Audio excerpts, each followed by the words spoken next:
नमस्ते, मैं हूं किशोर अजवाणी। घड़ी इशारा कर रही है 9 बजे रात का। वक्त 100 बात की एक बात का। बड़ी खबर यूक्रेन से। पूर्वी यूक्रेन में बमबारी नहीं थम रही। 2 दिन से बमबारी और गोलाबारी जारी है। इसे जंग की शुरुआत माना जा रहा है, क्योंकि यूक्रेन का कहना है कि बमबारी केवल विद्रोहियों की तरफ से हो रही है और यूक्रेन की सेना ने अब तक एक गोली तक नहीं चलाई। जबकि रूस का दावा है कि पूर्वी यूक्रेन के 2 प्रांतों में यूक्रेन की फौज बम और मोर्टार दाग रही है। अमेरिका कह रहा है कि पूर्वी यूक्रेन में यह गोलीबारी रूस के इशारे पर हो रही है, ताकि रूस माहौल बिगाड़ने में कामयाब हो और उसके बाद हमले का बहाना खोज पाए। अब से 2 घंटे पहले भी यूक्रेन ने आरोपों पर सफाई दी। नीरज हमारे साथ जुड़ रहे हैं। नीरज, तो ये हो क्या रहा है वहां पर पूर्वी यूक्रेन में?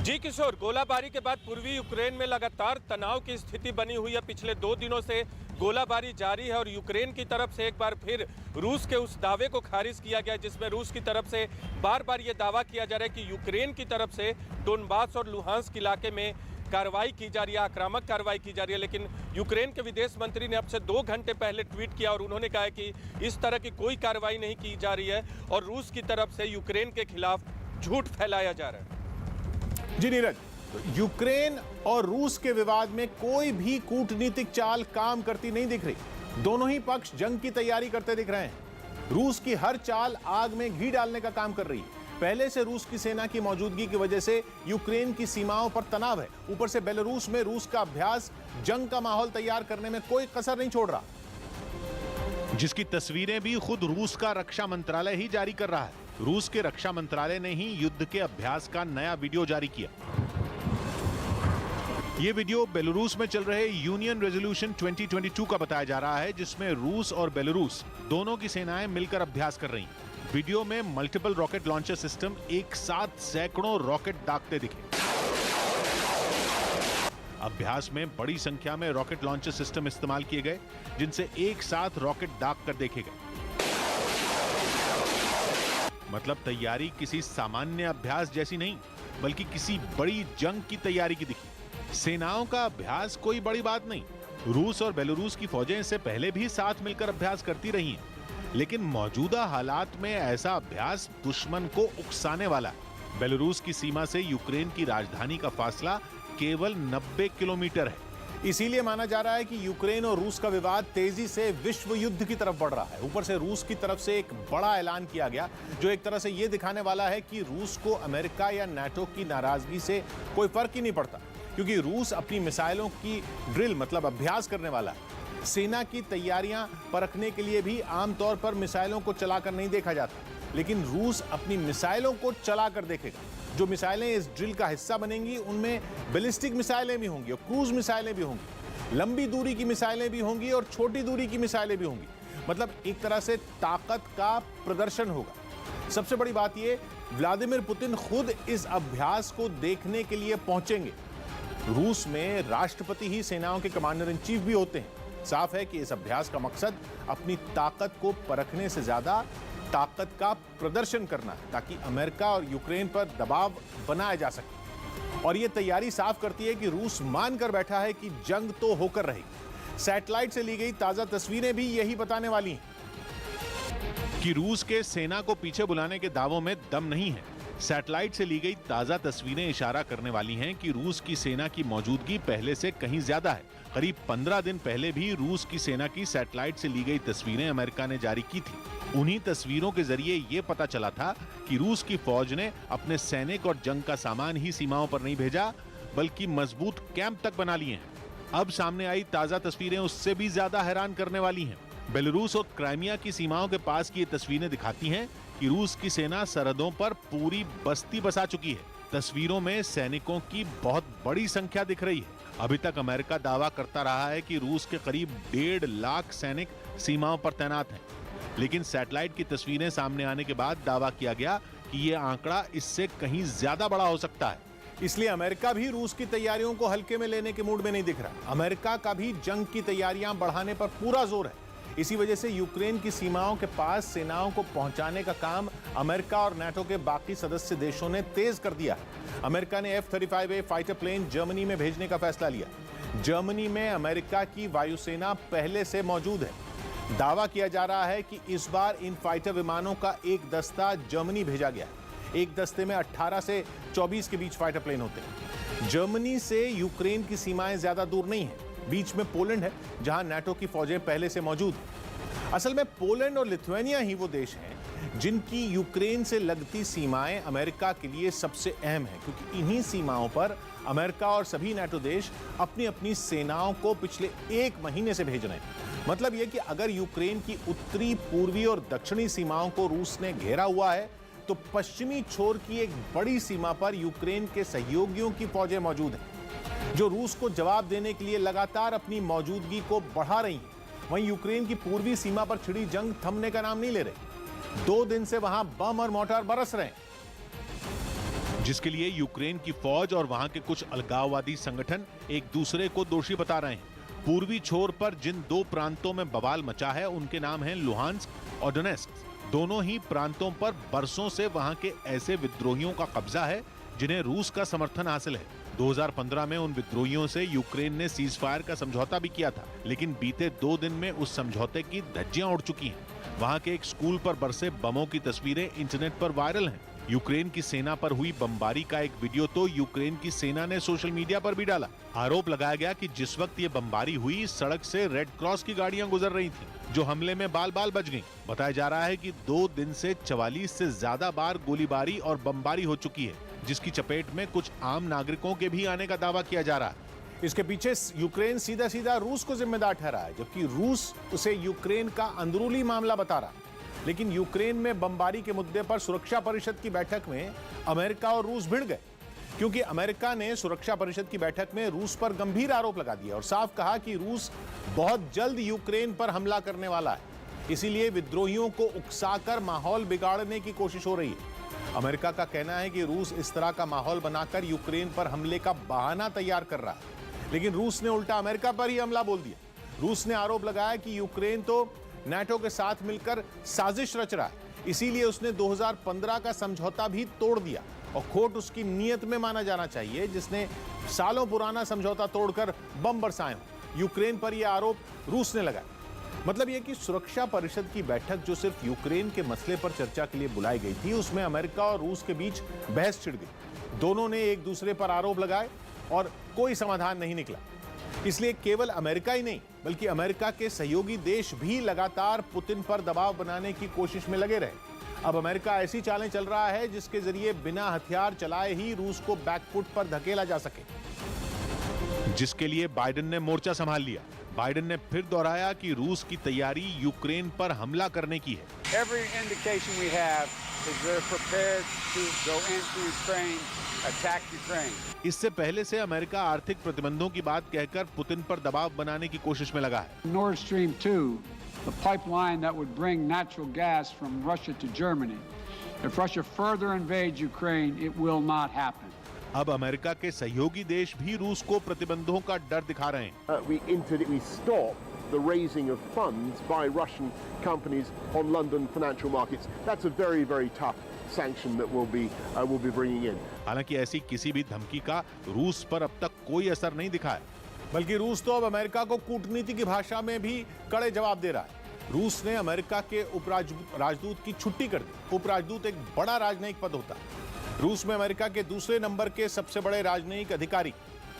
रूस ने बिना कोई कारण बताए उन्हें मॉस्को छोड़ने का आदेश दे दिया। दूसरी तरफ रूस ने एक बार फिर दावा किया कि वो यूक्रेन की सीमाओं के पास से अपनी सेना को धीरे धीरे वापस बुला रहा है, जबकि सैटेलाइट से आई नई तस्वीरों के आधार पर अमेरिका ने दावा किया कि अब रूस के 1.5 लाख नहीं बल्कि 1,90,000 सैनिक यूक्रेन की सीमा के पास तैनात हैं। दूसरी तरफ रूस पर दबाव बढ़ाने के लिए यूरोप, कनाडा और नाटो के नेताओं के साथ अमेरिकी राष्ट्रपति एक वर्चुअल बैठक करेंगे, जिसमें कोई बड़ा फैसला हो सकता है। सौभाग्य की बात है कि नाटो और उसके सहयोगी देशों के जरिए कूटनीति के जरिए जंग को टालने की कोशिश अभी तक जारी है, जबकि दोनों ही पक्ष युद्ध के लिए भी पूरी तरह तैयार दिख रहे हैं। ऊपर से पुतिन की मौजूदगी में रूस का मिसाइलों का अभ्यास माहौल को और बिगाड़ सकता है। मुख्यमंत्री योगी आदित्यनाथ ने मुलायम सिंह यादव के प्रचार की तस्वीर के बहाने शिवपाल यादव पर तंज कस दिया। एक दिन पहले यूपी की करहल सीट पर अखिलेश यादव के समर्थन में प्रचार के लिए मुलायम सिंह यादव वहां पहुंचे थे, जिसकी कुछ तस्वीरें शिवपाल यादव ने ट्वीट की, जिस पर मुख्यमंत्री योगी आदित्यनाथ ने उन्हें घेर लिया। क्योंकि उस तस्वीर में मुलायम सिंह यादव रथ के अंदर एक कुर्सी पर बैठे दिखे, जबकि अखिलेश उनके बगल में और शिवपाल यादव उनके पीछे, वो भी बिना कुर्सी के। इसलिए जब योगी आदित्यनाथ प्रचार के लिए करहल पहुंचे तो उन्होंने इस तस्वीर का जिक्र करते हुए शिवपाल यादव पर तंज कस दिया। कल उस बेचारे को कुर्सी का हत्था मिला बैठने के लिए, कुर्सी का हत्था। योगी आदित्यनाथ के इस हमले से शिवपाल तिलमिला गए और उन्होंने ट्वीट करते हुए इसे बीजेपी की बौखलाहट करार दिया। सौगात की बात यह कि यूपी की करहल विधानसभा सीट पर अखिलेश यादव के मुकाबले बीजेपी ने केंद्रीय मंत्री एसपी सिंह बघेल पर दांव लगाया है, जो कभी मुलायम सिंह यादव के खास हुआ करते थे। दिल्ली के मुख्यमंत्री अरविंद केजरीवाल ने अलगाववादियों के समर्थन के आरोपों पर जवाब दिया। बीजेपी ने आम आदमी पार्टी के पूर्व नेता कुमार विश्वास का एक वीडियो ट्वीट किया था, जिसमें उन्होंने ये आरोप लगाए थे, जिसका जवाब देने के लिए अरविंद केजरीवाल ने खुद मोर्चा संभाला और उन्होंने अपने ऊपर लगे आरोपों का अलग ही अंदाज में जवाब दिया। शायद मैं दुनिया का सबसे स्वीट आतंकवादी होऊंगा, जो लोगों के लिए अस्पताल बनवाता है, लोगों के लिए स्कूल बनवाता है। लेकिन केजरीवाल पर बीजेपी का हमला जारी रहा। केंद्रीय मंत्री अनुराग ठाकुर ने उन पर लगे आरोपों को पंजाब से जोड़ते हुए आम आदमी पार्टी का एक अलग ही मतलब बता दिया। AAP मतलब अरविंद एंटी पंजाब। कुमार विश्वास का ये वीडियो ऐसे समय में आया जब पंजाब में चुनाव प्रचार आखिरी दौर में था। ऐसे में केजरीवाल पर लगे आरोपों पर पंजाब का सियासी पारा तेजी से चढ़ गया। एक दिन पहले प्रधानमंत्री ने अबोहर की रैली में भी कुमार विश्वास के वीडियो का जिक्र किया, जिसमें कुमार विश्वास ने बिना नाम लिए अरविंद केजरीवाल पर बड़ा हमला बोला था। मतलब जिस आदमी के थॉट में इतनी ज्यादा अलगाववाद को लेके वो हो कि किसी भी कीमत पे बस मुझे सरकार मिले। इस बीच पंजाब के मुख्यमंत्री चन्नी ने प्रधानमंत्री से कुमार विश्वास के वीडियो और उसमें लगाए गए आरोपों की जांच कराने की मांग कर दी, जिसके बाद उनकी इस मांग पर गृह मंत्री अमित शाह ने तुरंत जवाब भी दिया। उन्होंने चरणजीत सिंह चन्नी को एक चिट्ठी लिखी और उन्हें भरोसा दिलाया कि वो खुद इस पूरे मामले की गहराई से जांच करवाएंगे।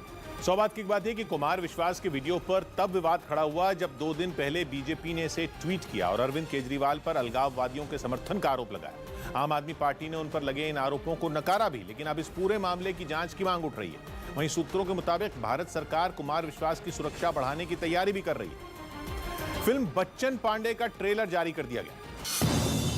रक्षा मंत्री राजनाथ सिंह ने पटियाला में पंजाब के पूर्व सीएम अमरिंदर सिंह के साथ एक रोड शो किया। इस विधानसभा चुनाव के लिए बीजेपी ने अमरिंदर सिंह की पार्टी पंजाब लोक कांग्रेस के साथ गठबंधन किया है। अमरिंदर सिंह का काफिला धीरे-धीरे आगे बढ़ रहा है।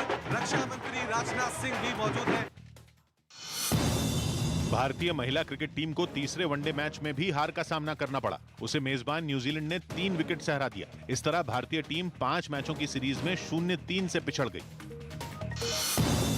यूपी के सहारनपुर में एसपी और बीएसपी के कई कार्यकर्ताओं ने टेंट लगाकर उस कमरे के बाहर डेरा डाल दिया जहां मतदान के बाद ईवीएम रखी गई हैं। इन कार्यकर्ताओं ने दलील दी कि चुनाव नतीजों में किसी भी तरह की गड़बड़ी न हो, इसलिए उन्होंने ऐसा किया।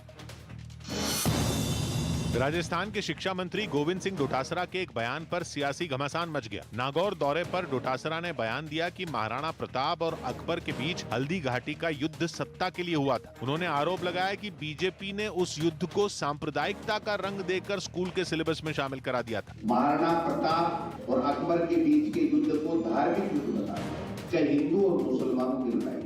अरे भाई, सत्ता का संघर्ष था। डोटासरा के इस बयान पर बीजेपी ने पलटवार किया और कांग्रेस पर वोटों की राजनीति करने का आरोप मढ़ दिया। लोगों को खुश करने के लिए, मुसलमानों के वोट प्राप्त करने के लिए, तुष्टिकरण की राजनीति करने के लिए अकबर को महान बताने का काम आप कर रहे हो। बड़ी खबर अहमदाबाद सीरियल ब्लास्ट पर। इस मामले में सजा पर फैसला आने के बाद यूपी में सियासत गर्मा गई। वो इसलिए क्योंकि इस केस में हुई सजा के बहाने उत्तर प्रदेश के मुख्यमंत्री योगी आदित्यनाथ ने समाजवादी पार्टी पर हमला बोल दिया। इस मामले में कोर्ट ने 38 दोषियों को फांसी की सजा सुनाई है, जिनमें 5 दोषी आजमगढ़ जिले के रहने वाले हैं। उन्हीं आतंकियों का जिक्र करते हुए योगी आदित्यनाथ ने समाजवादी पार्टी पर निशाना साधा और उन पर आतंकियों से संबंध रखने का आरोप मढ़ दिया। इसी मुद्दे पर केंद्रीय मंत्री अनुराग ठाकुर ने भी ट्वीट कर समाजवादी पार्टी को घेर लिया। अमित सिंह हमारे साथ जुड़ रहे हैं। अमित, तो ये मामला चुनाव में आ गया। किशोर, अहमदाबाद सीरियल ब्लास्ट में जैसे ही कोर्ट ने सजा का ऐलान किया उसके बाद उत्तर प्रदेश की राजनीति में तेजी आ गई। कानपुर की रैली से मुख्यमंत्री योगी आदित्यनाथ ने समाजवादी पार्टी पर हमला करते हुए कहा कि जिस एक शख्स को अहमदाबाद सीरियल ब्लास्ट में फांसी की सजा दी गई है उसके पिता समाजवादी पार्टी से ताल्लुक रखते हैं, समाजवादी पार्टी के नेता हैं और वो शख्स जिसको फांसी हुई है वो आजमगढ़ का निवासी है। और उसके बाद बीजेपी के नेता भी लगातार समाजवादी पार्टी पर हमला करने लगे। बीजेपी के नेताओं ने दावा किया कि मोहम्मद शेख को फांसी की सजा हुई है और उसके पिता शादाब अहमद जो हैं वो समाजवादी पार्टी के नेता हैं, लेकिन फिलहाल इस मामले पर समाजवादी पार्टी की तरफ से कुछ नहीं कहा जा रहा है। जी अमित, तो अहमदाबाद सीरियल ब्लास्ट केस में स्पेशल कोर्ट ने 38 दोषियों को फांसी और 11 को उम्र कैद की सजा सुनाई। 26 जुलाई 2008 को अहमदाबाद में 70 मिनट में 21 बम धमाके हुए और उन धमाकों में 56 लोगों की मौत हो गई, जबकि 200 से ज्यादा घायल हो गए थे। इस आतंकी हमले की 13 साल तक सुनवाई चली और 8 फरवरी को स्पेशल कोर्ट ने 49 लोगों को इसमें दोषी पाया था। इसके ठीक 10 दिन के बाद कोर्ट ने इसमें सजा का ऐलान किया, जिसमें 38 को फांसी और 11 को आखिरी दम तक कैद में रहने की सजा सुनाई गई। 38 एक्यूज को आज हैंगिंग किया है और 11 एक्यूज को लाइफ टाइम की सजा दी है। ये पहली बार है जब एक साथ इतने सारे दोषियों को फांसी की सजा दी गई। वहीं कोर्ट के इस फैसले को पुलिस अधिकारियों ने ऐतिहासिक बताया। ये बहुत बड़ा जजमेंट है, ये केस भी बहुत बड़ा था। अपने फैसले में दोषियों को कोर्ट ने पीड़ितों को मुआवजा देने का भी आदेश दिया। धमाकों में मारे गए लोगों के घर वालों को 1 लाख रुपए, गंभीर रूप से घायलों को 50,000 और मामूली रूप से घायलों को 25,000 रुपए देने के लिए कहा गया। और यह पहली बार है जब एक साथ 49 आरोपियों को आतंकवाद के आरोप में दोषी ठहराया गया, क्योंकि 26 जुलाई 2008 को आतंकियों ने अहमदाबाद में सीरियल ब्लास्ट कर पूरे देश को हिला दिया था। पहला धमाका शाम 6:45 पर शहर के मणिनगर इलाके में हुआ था और मणिनगर उस समय के गुजरात के मुख्यमंत्री नरेंद्र मोदी का विधानसभा क्षेत्र था। इसके बाद 70 मिनट के दौरान शहर के अलग अलग इलाकों में 20 और बम धमाके हुए थे, जिनमें 56 लोगों की मौत हो गई और 200 से ज्यादा लोग बुरी तरह घायल हो गए। जांच में यह बात सामने आई कि ये धमाके इंडियन मुजाहिदीन ने 2002 में हुए गोधरा कांड का बदला लेने के लिए किए थे, जिसके लिए आतंकियों ने साइकिल पर टिफिन बम रखकर उसे शहर के अलग अलग बाजारों में रख दिया था, ताकि बम धमाकों की वजह से ज्यादा नुकसान हो। कोर्ट ने अपने फैसले में इस बात का भी जिक्र किया कि आतंकियों ने उस वक्त के गुजरात के मुख्यमंत्री नरेंद्र मोदी को मारने की साजिश रची थी, क्योंकि सीरियल बम ब्लास्ट के कुछ ही घंटों के बाद नरेंद्र मोदी घायलों से मिलने अस्पताल पहुंच गए थे और उन्हें निशाना बनाने के लिए आतंकियों ने अस्पताल के बाहर भी धमाके किए थे, जिनमें वो बच गए थे। घटना के एक दिन बाद यानी 27 जुलाई 2008 की जो तस्वीरें सामने आई, उनमें नरेंद्र मोदी उस वक्त के प्रधानमंत्री डॉक्टर मनमोहन सिंह के साथ घायलों का हालचाल पूछते दिखाई दिए। इसके अलावा उन्होंने मनमोहन सिंह के साथ घटना वाली जगह का भी जायजा लिया था। नरेंद्र मोदी की हत्या करने की भी साजिश की गई थी और ये बात एक एक्यूज ने अपने 164 वाले स्टेटमेंट में मैजिस्ट्रेट के सामने भी बताई है।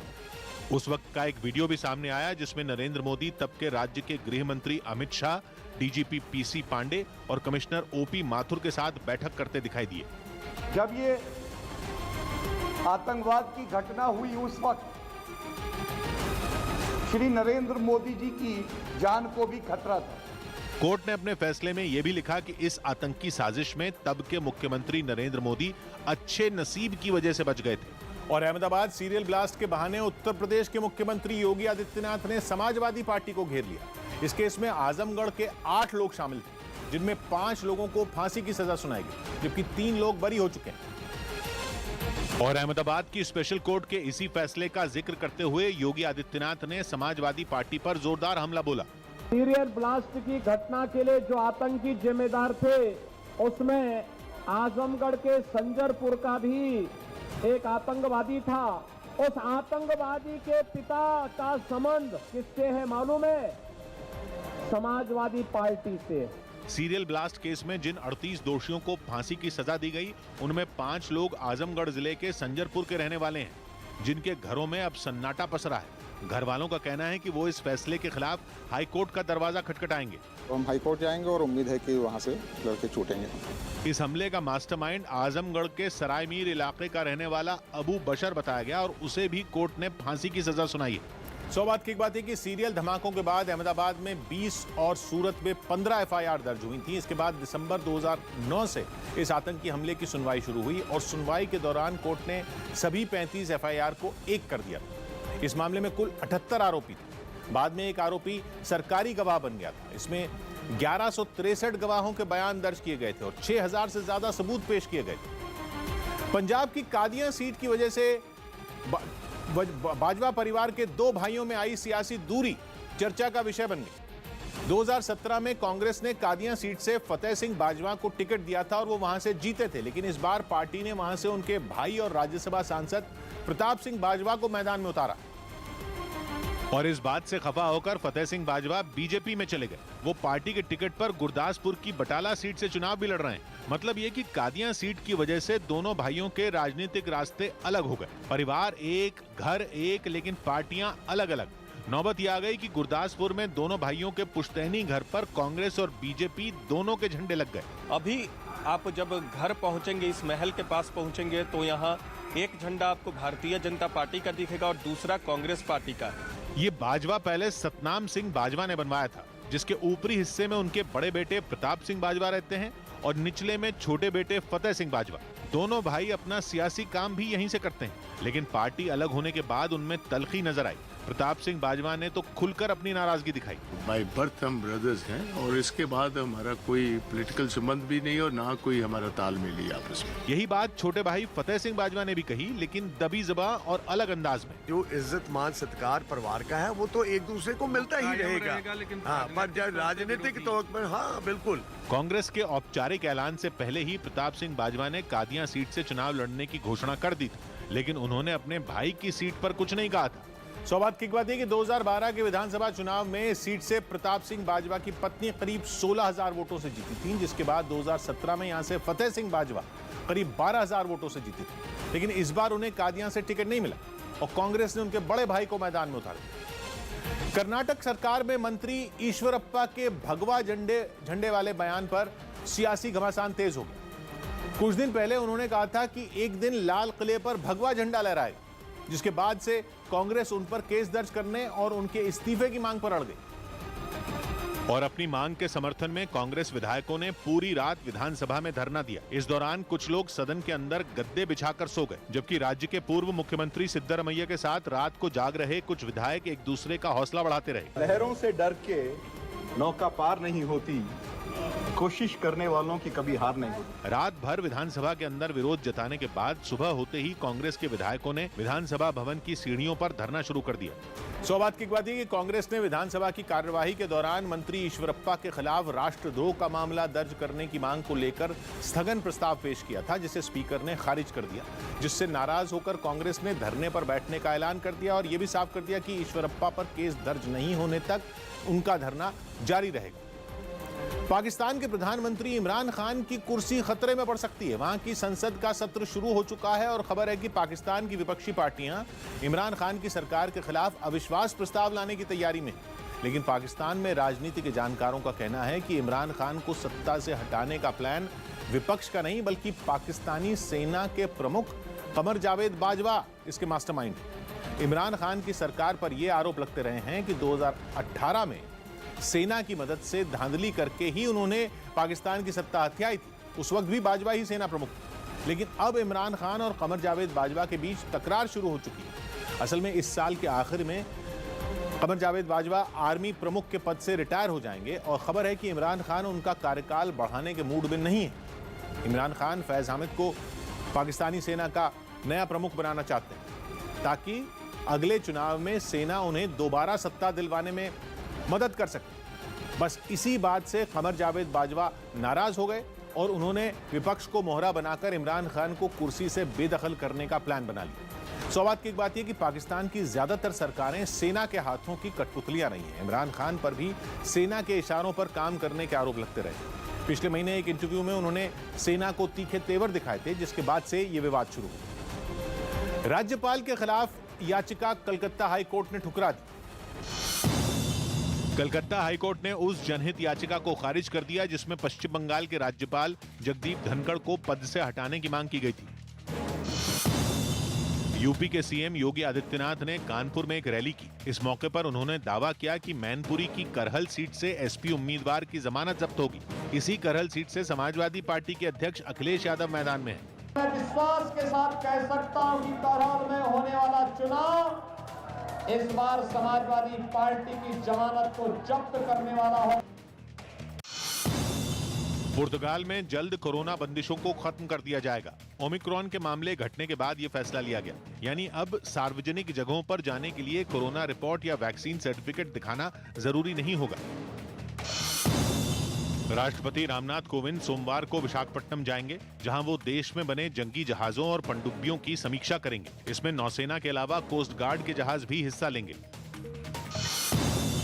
मेजबान न्यूजीलैंड ने दक्षिण अफ्रीका के खिलाफ पहले टेस्ट मैच में पहली पारी के आधार पर अब तक 353 रनों की बढ़त हासिल कर ली।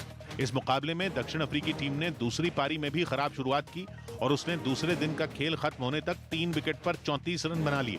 इससे पहले न्यूजीलैंड ने पहली पारी में 482 रनों का पहाड़ जैसा स्कोर बनाया। बड़ी खबर हिजाब विवाद पर। कर्नाटक हाईकोर्ट में हिजाब मामले पर फिर सुनवाई हुई। सुनवाई के दौरान हिजाब पर रोक लगाने के फैसले पर कर्नाटक सरकार ने कोर्ट में अपना पक्ष रखा। कर्नाटक सरकार के वकील ने दलील दी कि हिजाब पहनने का मामला लगातार धार्मिक रूप लेता जा रहा है, जिसकी वजह से राज्य के कई हिस्सों में प्रदर्शन और तनाव बढ़ गया था। कर्नाटक सरकार ने कोर्ट में यह दलील भी दी कि उनका धार्मिक मामलों में दखल देने का कोई इरादा नहीं था। मनोज शर्मा इस पर हमारे साथ जुड़ रहे हैं। मनोज, तो फिर क्या हुआ? जी किशोर, हिजाब के मुद्दे पर आज फिर कर्नाटक हाई कोर्ट में सुनवाई हुई। राज्य सरकार ने अपने फैसले का बचाव किया। राज्य सरकार की तरफ से एडवोकेट जनरल ने ये तर्क दिया, दलील दी कि हिजाब इस्लाम का जरूरी हिस्सा नहीं है, मगर याचिकाकर्ता के वकील की तरफ से ये तर्क था कि हिजाब के मुद्दे पर मचे बवाल से समाज में उन्माद पैदा हो रहा है। अब इस मामले पर अगली सुनवाई सोमवार को होगी। लेकिन लगातार 5 दिनों तक चली सुनवाई के बीच हिजाब के समर्थन में हंगामा कर्नाटक के कई और जिलों तक फैल गया, जहां छात्राओं ने स्कूल और कॉलेज के अंदर जाने से रोकने पर अपना विरोध दर्ज कराया। जिसकी एक तस्वीर आई चित्रदुर्ग से, जहां एक कॉलेज के बाहर हिजाब पहनकर आने वाली छात्राओं को रोकने के लिए पुलिस ने बैरिकेड लगा दिए। कॉलेज के गेट पर कई पुलिस वालों को तैनात कर दिया गया। इसके बाद जैसे ही हिजाब पहने हुई छात्राएं कॉलेज के पास पहुंची, पुलिस ने उन्हें रोक लिया। छात्राओं से पुलिस की बहस शुरू हो गई, जो देखते ही देखते धक्का मुक्की में बदल गई। पुलिस ने छात्राओं को धकेलकर बैरिकेड के दूसरी तरफ किया और उसे बंद कर दिया। इस बीच बिना हिजाब पहने कॉलेज पहुंची लड़कियों को गेट के अंदर जाने दिया गया। हालांकि हिजाब पर रोक का विरोध कर रही लड़कियां भी कुछ देर में कॉलेज के गेट पर पहुंच गईं, लेकिन उन्हें अंदर नहीं जाने दिया गया। और छात्राओं के विरोध की ये तस्वीरें सिर्फ कर्नाटक के एक जिले से नहीं आई, बल्कि वहां के मडिकेरी जिले में हिजाब पहनकर आई छात्राओं को एक सरकारी स्कूल के प्रिंसिपल ने गिरफ्तारी की धमकी दे दी। और ऐसा तब हुआ जब हिजाब पहनकर स्कूल पहुंची छात्राओं को वहां के प्रिंसिपल ने क्लास से बाहर निकालकर उन्हें जाने को कह दिया। लेकिन लड़कियों ने वहां से जाने के बजाय प्रिंसिपल के साथ बहस शुरू कर दी। काफी देर तक उन लोगों के बीच बहस होती रही। इसके बाद गुस्साए प्रिंसिपल ने उन्हें धमकाना शुरू कर दिया।